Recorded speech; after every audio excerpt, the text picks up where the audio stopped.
La Fortitudo Moncada-Agrigento ha iniziato questa stagione ponendosi obiettivi importanti come migliorare la classifica dello scorso anno, arrivata al 6° posto, quando venne raggiunto il miglior risultato della storia biancazzurra,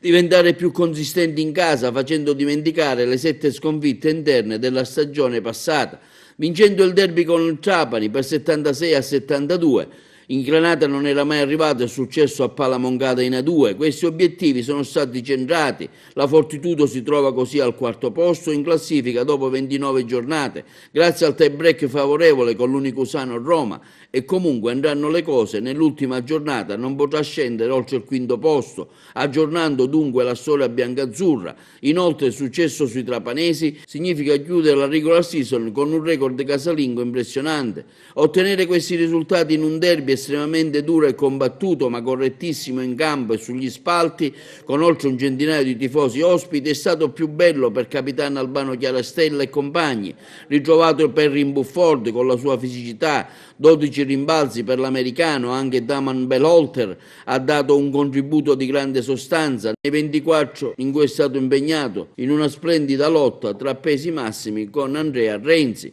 Sentiamo il coach al termine della partita. Una gara di grande intensità, di grande aggressività proprio mentale su ogni pallone, in cui noi ci lottavamo per un piazzamento importante, loro lottavano per entrare nei playoff, quindi è chiaro che con motivazioni ed obiettivi di questa portata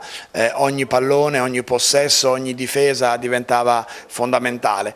però al di là della soddisfazione, ovviamente della positività di averla vinta e di aver gestito benissimo, come si accade spesso nell'ultimo periodo, gli ultimi possessi, è anche importante rilevare come insomma, abbiamo dato continuità, abbiamo centrato i nostri obiettivi e questo è un dato che è ormai incontrovertibile e incancellabile. La qualificazione ai playoff ormai diciamo, è quasi certa, no? No, è certo anche il fatto che non